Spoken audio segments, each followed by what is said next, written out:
નમસ્તે વિદ્યાર્થી મિત્રો, આજે આપણે એક્સપેરિમેન્ટ નંબર 13 જોવા જઈ રહ્યા છે, જે છે એક્સટેન્શન બોર્ડનું વાયરિંગ. તો એક્સટેન્શન બોર્ડ આપણે ક્યાંક ને ક્યાંક હંમેશા બધાએ જોયું હશે કે જ્યારે કોઈ જગ્યાએ આપણે દૂર સપ્લાય લઈ જવાનો હોય, દૂર ઇન ધ સેન્સ કે ઘરમાં એક જગ્યાએથી બીજી જગ્યાએ વાયર શોર્ટ પડતો હોય, ઘણા બધા કનેક્શન એક વાયરમાંથી લઈ જવાના હોય અને સ્વિચ બોર્ડ તમારી પાસે એક જ હોય, તો ત્યારે આપણે આ એક્સટેન્શન બોર્ડનો યુઝ કરીએ છીએ. તો એના વાયરિંગમાં કઈ રીતે કોમ્પોનન્ટ હોય છે, શું જોવાનું હોય છે, એ બધું આપણે એક એક કરીને ડિસ્કસ કરીએ. ચલો, તો સૌથી પહેલાં તો એક્સટેન્શન બોર્ડ વાયરિંગનો પર્પઝ શું છે કે ભાઈ એક જ સપ્લાય સોર્સમાંથી આપણે અનેક સોકેટ, કારણ કે આપણી પાસે જો એક જ સોકેટ હોય, એક સપ્લાય એટલે કે ત્યાં તમે એક જ સોકેટ નાખી શકો, એની જગ્યાએ આપણે એક સપ્લાય સોર્સમાંથી અનેક સોકેટ આપણે પૂરા કરવા હોય, જેથી કરીને ઘણા બધા ઇક્વિપમેન્ટ આપણે એક જ જગ્યાએથી ચલાવી શકીએ, એટલા માટે એક્સટેન્શન બોર્ડનો યુઝ થાય છે. એના મેઇન કોમ્પોનન્ટ કયા કયા છે? તો પ્લગ ટોપ છે, ફ્લેક્સિબલ કેબલ છે, ફ્યુઝ હોય છે, ફ્યુઝમાં ઘણીવાર ફ્યુઝની જગ્યાએ એમસીબી લગાડતા હોય છે, સ્વિચ, સોકેટ આઉટલેટ અને એન્ક્લોઝર બોક્સ, એ આના મુખ્ય ભાગો હોય છે. સેફ્ટી ફીચરની વાત કરીએ તો ભાઈ ઉપકરણ જે છે એને ઓવરલોડ અને શોર્ટ સર્કિટથી બચાવવા માટે આપણે એમાં ફ્યુઝ અથવા એમસીબી રાખીએ છીએ. કઈ જગ્યાએ એપ્લિકેશન હોય છે? તો કે ઘરની અંદર, ઓફિસ, લેબોરેટરીની અંદર, ટીવી, કોમ્પ્યુટર, ચાર્જર, નાના નાના મશીનો બધા એક જ જગ્યાએથી તમારે યુઝ કરવા હોય તો તમે એક એક્સટેન્શન બોર્ડનો યુઝ કરી શકો છો. પ્રિકોશન એટલે કે સાવચેતી શું રાખવાની છે? તો કે હીટર અથવા તો આયર્ન એટલે કે ઇસ્ત્રી જેવા હાઈ પાવર ઉપકરણો એની અંદર ન જોડવા, જેથી કરીને ઓવરહીટ ના થઈ જાય. ધારો કે તમે હીટર, આયર્ન એવા વધારે લોડ ખેંચતા 3-4 ઇક્વિપમેન્ટ એક જ એક્સટેન્શન બોર્ડમાં લીધા, જે કોઈ એક જગ્યાએથી એક્સટેન્શન બોર્ડમાં સપ્લાય આવે છે, તો એ પર્ટિક્યુલર સ્વિચ ઉપર, સોકેટ ઉપર ઓવરલોડ થઈ જશે અને ત્યાં ટ્રિપિંગ થવાના ચાન્સીસ છે, ઓવરહીટિંગ થવાના ચાન્સ છે. અને એટલા માટે તમારે કોઈ એક્સટેન્શન બોર્ડમાં વધારે લોડ લેતા હોય એવા ઇક્વિપમેન્ટ એકસાથે કનેક્ટ કરવાના નહીં.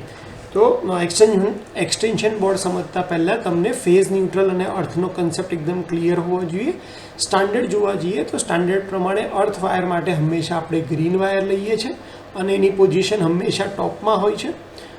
ફેઝ વાયર છે એ હંમેશા તમે ફ્રન્ટ સાઈડ જુઓ તો એ હંમેશા લેફ્ટ હેન્ડ સાઈડ ઉપર ફેઝ વાયર હોવો જોઈએ અને રાઇટ હેન્ડ સાઈડ હંમેશા તમારો ન્યુટ્રલ વાયર હોવો જોઈએ. ફેઝ વાયરનો કલર રેડ હોવો જોઈએ અને ન્યુટ્રલ વાયરનો કલર તમારો બ્લેક હોવો જોઈએ. ફેઝ વાયરની સાથે સિરીઝમાં તમારે ફ્યુઝ લગાડવાનો હોય છે. સ્વિચની વાત કરીએ તો સ્વિચની અંદર 2 પોઈન્ટ હોય છે. સ્વિચની અંદર તમારા 2 પોઈન્ટ હોય છે અને સ્વિચ હંમેશા ફેઝમાં જ લાગે છે, એટલે સ્વિચના આ બંને ટર્મિનલમાં તમારા ફેઝ વાયર જ આવશે. જ્યારે તમે 5 પિન સોકેટની વાત કરો તો 5 પિન સોકેટની અંદર તમારો લાઇન અને ન્યુટ્રલ ને અર્થ, એમાં ઉપરના 5 પોઈન્ટમાં લાઇન અને ન્યુટ્રલના ઉપરના જે 2 ટર્મિનલ હોય એમાં સિમ્પલ એક શોર્ટિંગ કરેલું હોય છે, જેથી કરીને બંને જગ્યાએ ફેઝ અને અહીંયા બંને જગ્યાએ ન્યુટ્રલ આવે. અર્થ આઈડેન્ટિફાઈ કરવાનો ઇઝી હોય છે કે અર્થ હંમેશા ઉપરની સાઈડ હોય છે. અર્થ જે બાજુ હોય છે એ બાજુ સ્વિચ ઢળેલી હોય તો એ ઓફ પોઝિશન છે, એના કરતાં ઓપોઝિટ સાઈડ તમે રાખી હોય તો એ ઓન પોઝિશન છે. તો આપણી પાસે જ્યારે કનેક્શન કરવાનું હોય એટલે સમજી લો કે અહીંયા આપણી પાસે 3 સોકેટ છે, 3 સ્વિચ છે અને આ એનો મેઇન પ્લગ છે કે જે તમે એક સોકેટની અંદર લાવી અને ત્યાંથી તમે એક્સટેન્શન બોર્ડનો પાવર લાવવાના છો. તો આપણે કનેક્શન કઈ રીતે કરશું એ આપણે સ્ટેપ બાય સ્ટેપ જોશું. તો સૌથી પહેલાં આપણે આ જે 3 પિન ટોપ આપણું છે એમાંથી ફેઝ વાયરનો કનેક્શન કરીશું. તો 3 પિન ટોપમાંથી આપણે ફ્યુઝમાં આપીશું. ફ્યુઝમાંથી જશે તમારી સ્વિચમાં, ત્યાંથી લૂપ મારી અને બીજી સ્વિચમાં અને ત્યાંથી લૂપ મારીને ત્રીજી સ્વિચમાં જશે. એટલે આ રીતે સૌથી પહેલાં આપણે ફેઝ વાયર આપી દઈશું સ્વિચને. સ્વિચને આપ્યા બાદ આપણે એ સ્વિચના બીજા ટર્મિનલમાંથી, કે જે જ્યારે સ્વિચ તમે ઓન કરશો એ બાજુનો જે ટર્મિનલ છે એટલે કે આ બીજો ટર્મિનલ, ત્યાંથી તમે સોકેટના લાઇન ટર્મિનલની અંદર આપી દેશો અને એવું તમે 3 સ્વિચમાંથી કરી દેશો. એટલે અહીંયા આપણું ફેઝ વાયરનું કનેક્શન પતી ગયું કે ફેઝ વાયર પહેલાં જશે સ્વિચમાં અને સ્વિચના બીજા ટર્મિનલમાંથી જશે સોકેટના ફેઝ વાયરની અંદર. ત્યારબાદ આપણે ન્યુટ્રલનું કનેક્શન કરશું અને ન્યુટ્રલ કનેક્શન આપણે સોકેટની અંદર ડાયરેક્ટ આપીશું. ત્યાંથી આપણે લૂપ મારી અને બીજા સોકેટની અંદર અને ત્યાંથી ન્યુટ્રલ વાયરની લૂપ મારીને ત્રીજા સોકેટની અંદર. તો ન્યુટ્રલ વાયર ડાયરેક્ટ લૂપિંગ દ્વારા આપણે આપી દઈએ છીએ.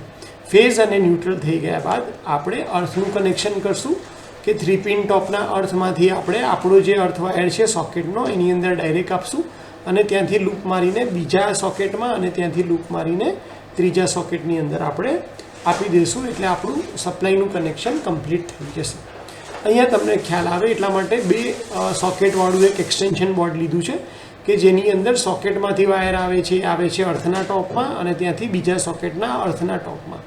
એવી રીતે ન્યુટ્રલ વાયર જે આવે છે એ તમારા સોકેટના એક ન્યુટ્રલ સપ્લાયમાં આવે છે અને ત્યાંથી લૂપ મારીને બીજી જગ્યાએ આવે છે. જ્યારે ફેઝ વાયર છે એ તમારી બંને સ્વિચની અંદર આવે છે, ત્યાંથી લૂપ મારીને અહીંયા સ્વિચમાં અને એ સ્વિચનો બીજો છેડો છે ત્યાંથી તમે એને સોકેટમાં આપો છો અને બહારથી તમને એ એક્સટેન્શન બોર્ડ કંઈક આવી રીતે દેખાય છે. અર્થ માટે આપણે ગ્રીન કલર, ન્યુટ્રલ માટે બ્લેક કલર અને ફેઝ માટે રેડ કલર વાપરવાનો હોય છે.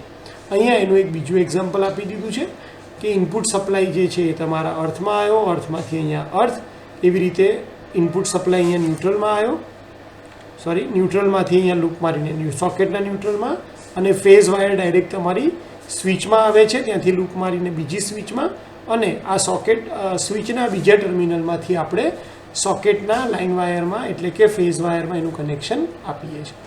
તો હોપ કે તમને એક્સટેન્શન બોર્ડનું કનેક્શન કઈ રીતે જોવાનું, સમજવાનું એ આવી ગયું હશે. હવે આપણે એનો પ્રેક્ટિકલ ડેમોન્સ્ટ્રેશન પણ એનું જોવાના છીએ. Thank you so much. બોર્ડનો યુઝ આપણે ક્યાં કરશું? તો જ્યાં મારી પાસે ખાલી એક જ સપ્લાય હોય, જેમ કે તમે અહીંયા જુઓ મારી પાસે એક જ સપ્લાય અવેલેબલ છે પણ એની સાથે મારે સ્પીકર, કોમ્પ્યુટર, પ્રિન્ટર આ બધું કનેક્ટ કરવું છે. તો એના માટે હું શું કરું, એ જે સપ્લાય છે એને એક્સટેન્શન બોર્ડમાં લાવું અને એક્સટેન્શન બોર્ડ મારફતે હું અલગ અલગ ઇક્વિપમેન્ટમાં સપ્લાય લઈ જઈ શકું. તો જ્યારે તમારે એક પોઈન્ટમાંથી મલ્ટિપલ પોઈન્ટ કન્વર્ટ કરવાના હોય ત્યારે આપણે એક્સટેન્શન બોર્ડનો યુઝ કરીએ છીએ.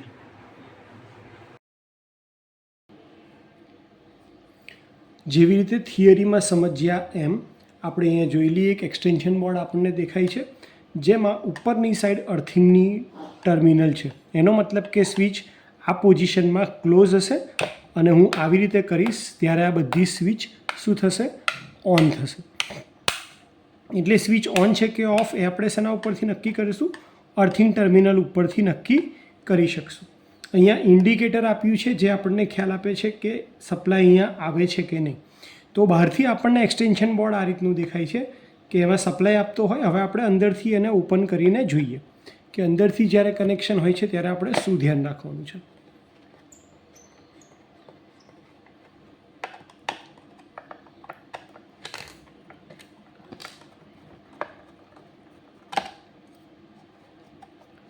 તો જેવું આપણે એક્સટેન્શન બોર્ડને ખોલીએ, હવે હું આ ખાલી ખોખું જવા દઉં છું બાજુ પર, તો આપણને પાછળથી કંઈક આવો વ્યૂ મળશે અને તમને પેલું સ્વિચવાળું જ એક્ઝેક્ટ ખ્યાલ રહે એટલા માટે આપણે આને જ આ રીતે મૂકીએ કે ઉપર જે છે એ તમારા સોકેટ છે જેની અંદર તમે પ્લગ ભરાવશો, ચાર્જર ભરાવશો, નીચે તમારી સ્વિચ છે. હવે આપણે આને એક રીતે જોઈએ તો આપણા જે આ કનેક્શન છે એ પહેલાં સમજવા ટ્રાય કરીએ. ઉપરવાળા જે ટર્મિનલ છે એ બધા અર્થના ટર્મિનલ છે. એટલે તમે જુઓ કે અહીંયા અર્થ ટુ અર્થ એક રેડ કલરનો એક આ વાયર અહીંયાથી રન થયો છે અને અહીંયા સપ્લાયનો અર્થ આપણે આપી દઈએ એટલે બધા પોઈન્ટને અહીંયા અર્થિંગ મળી જશે. હવે વાત આવે ન્યુટ્રલ આપવાની. તો ન્યુટ્રલ આપણે ડાયરેક્ટ લિંક દ્વારા આપીએ છીએ. તો ન્યુટ્રલથી આ સોકેટના ન્યુટ્રલમાં, એમાંથી આ સોકેટના ન્યુટ્રલમાં, એમાંથી આ સોકેટના ન્યુટ્રલમાં, અહીંયા ન્યુટ્રલમાં, અહીંયા ન્યુટ્રલમાં અને આ તમારું ઇન્ડિકેટર છે કે જેમાં આપણી લાઇટ થાય છે, સપ્લાય આવે છે કે નહીં ખબર પડે. એટલે બહારથી જે ન્યુટ્રલ વાયર આપે એ અહીંયા આપશું આપણે, એના થ્રુ આ સોકેટમાં બધા જ ટર્મિનલને અહીંયા ન્યુટ્રલ મળી જશે. અર્થ આપણે અહીંયા આપશું જેથી આ સોકેટમાં બધા ટર્મિનલને અર્થ મળી જશે. હવે ફેઝ વાયર તમે અહીંયા સોકેટમાં ડાયરેક્ટ આપી શકશો નહીં, એ તમારે સ્વિચ થ્રુ આપવો પડે. એટલે પહેલાં આપણે ફેઝ વાયર અહીંયા જે ઇન્ડિકેટર છે એને આપશું, અહીંયા ન્યુટ્રલ આપ્યું છે, અહીંયા ફેઝ આપશું એટલે ઇન્ડિકેટરથી આપણને ખબર પડી જશે કે સપ્લાય આવે છે કે નહીં. અને ત્યારબાદ આ ફેઝ તમે જુઓ તો અહીંયા આપણે લિંક મારી અને સ્વિચમાં આપ્યો છે.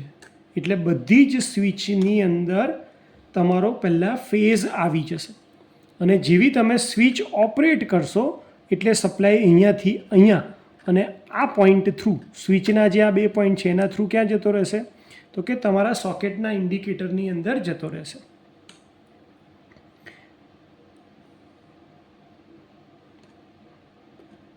હા, આ ઇન્ડિકેટર થ્રુ અહીંયા જતો રહેશે તમારો. એવી જ રીતે આ સ્વિચ ચાલુ કરશો તો અહીંયાથી આ સોકેટમાં જતો રહેશે. આ સ્વિચ ચાલુ કરશો તો અહીંયાથી આ ઇન્ડિકેટરમાં, આ સ્વિચને ચાલુ કરવાથી આ ઇન્ડિકેટરમાં અને આ સ્વિચને ચાલુ કરવાથી આ ઇન્ડિકેટરમાં જઈ શકશે. આ એક્સટેન્શન બોર્ડ ઉપર સ્નેહલ સરે પણ આપણા યુટ્યુબના પ્લેલિસ્ટમાં વર્કશોપની અંદર પ્રેક્ટિકલ નંબર 16 સમજાવતો એક સારો વિડીયો બનાવ્યો છે. જો તમે આ વિડીયો જોતા હોય તો હું તમને રેકમેન્ડ કરીશ કે તમે સ્નેહલ સરનો એ વિડીયો પણ એક્સટેન્શન બોર્ડ ઉપર છે એ તમે જોઈ લેજો. તો આપણું કનેક્શન એકદમ સિમ્પલ છે કે અર્થ વાયર બધા લિંક કરેલા છે, ન્યુટ્રલ વાયર બધા સોકેટની અંદર લિંક કરેલા છે અને સ્વિચ વાયર એ ફેઝ થ્રુ તમે સોકેટમાં આપો છો. તો સ્વિચ ફેઝ વાયર હોય એ હંમેશા સ્વિચ થ્રુ જ સોકેટમાં જાય. ડાયરેક્ટ તમે કોઈ દિવસ સોકેટમાં આપી શકશો નહીં. નહીંતર શું થશે, તમે જો વાયર ડાયરેક્ટ સોકેટમાં આપી દીધો, કોઈને એવું જોઈએ કે મારે સ્વિચ જોતી જ નથી, ડાયરેક્ટ મારે બધું જે હું પ્લગ નાખું તો એ ચાલુ જ હોવું જોઈએ, તો તમે આ બધી સ્વિચને બાયપાસ કરો અને શું કરશો, ડાયરેક્ટ સોકેટ લઈ અને ફેઝ વાયર ક્યાં આપી દો, અહીંયા આપી દો અને અહીંયાથી લિંક મારતા અહીંયા આપી દો એટલે બધી જ જગ્યાએ ડાયરેક્ટ ફેઝ આવી જશે. પણ એવું કોઈ દિવસ આપણે કરતા નથી, કારણ કે જે પણ આપણે પ્લગ ઇન કરતા હોય સોકેટની અંદર, જે પણ ચાર્જર નાખીએ, બીજી કોઈ સોકેટ નાખીએ, બધામાં આપણે એને ક્યારે ને ક્યારેક ઓફ તો કરવું જ હોય છે. એટલા માટે ફેઝ વાયરનું કનેક્શન હંમેશા સ્વિચ થ્રુ જ આપવામાં આવે છે. ન્યુટ્રલ અને અર્થ આપણે ડાયરેક્ટ લિંક થ્રુ આપીએ છીએ, એટલે કે ન્યુટ્રલ અને અર્થ પાથમાં બીજી કોઈ ઇક્વિપમેન્ટ આવતું નથી. જ્યારે ફેઝના પાથમાં હંમેશા એ સ્વિચ થ્રુ જ જાય છે. જેવો સ્વિચ તમે ચાલુ કરો એટલે સપ્લાય સોકેટમાં પહોંચશે, ત્યાં સુધી સપ્લાય સ્વિચના ઇનકમિંગ ટર્મિનલ પર આવીને પડ્યો રહેશે. તો હોપ કે તમને એક્સટેન્શન બોર્ડ જે છે એ જોઈને ખ્યાલ આવી ગયું હશે કે આપણા સ્વિચના 2 ટર્મિનલ હોય છે અને બંને ઉપર ફેઝ જ આવવો જોઈએ. પણ બંને ઉપર, આની ઉપર બાય ડિફોલ્ટ દરેક વખતે ફેઝ આવશે. આ બાજુ ફેઝ ક્યારે આવશે, જ્યારે તમે સ્વિચને ચાલુ કરશો તો. સ્વિચને ચાલુ કરશો તો જ ફેઝ અહીંયાથી અહીંયા આવશે અને ત્યાંથી જમ્પ મારીને સોકેટમાં આવશે. બાકી એટ એ ટાઈમ તમને ન્યુટ્રલ અને અર્થ તો એક્સટેન્શન વાયરની અંદર, એક્સટેન્શન બોર્ડની અંદર મળી જ જાય છે. તો હોપ કે તમને એક્સટેન્શન બોર્ડનું આ કનેક્શન જે છે એ ખ્યાલ આવી ગયું હશે. બીજી અમુક વાત કરીએ તો જ્યારે પણ તમે આ ફેઝ અને ન્યુટ્રલ વચ્ચે વોલ્ટેજ માપશો તો 230 વોલ્ટ થશે. ફેઝ અને અર્થ વચ્ચે વોલ્ટેજ માપશો તો 230 વોલ્ટ થશે. અને જો તમારું મલ્ટીમીટર એટલે જો તમારા ઘરમાં તમે ELCB લગાડી હશે તો જેવું તમે ફેઝ અને અર્થ વચ્ચે વોલ્ટેજ માપવા ટ્રાય કરશો, અથવા તો વોલ્ટેજ તો મપાશે પણ જેવું તમે એના ઉપર કોઈ લેમ્પ લગાડવા ટ્રાય કરશો તો તરત જ તમારી ELCB ટ્રીપ થઈ જશે.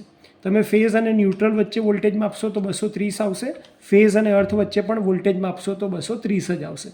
જ્યારે ન્યુટ્રલ અને અર્થની વચ્ચે વોલ્ટેજ માપો તો એ હંમેશા 0 વોલ્ટ આવે, જે ઇન્ડિકેટ કરે છે કે તમારું ઘરનું અર્થિંગ પ્રોપર છે. તો તમારે બીજા કોઈ ઇક્વિપમેન્ટથી ટેસ્ટ ના કરવું હોય તો સિમ્પલ મલ્ટીમીટરથી પણ તમે ટેસ્ટ કરી શકો છો.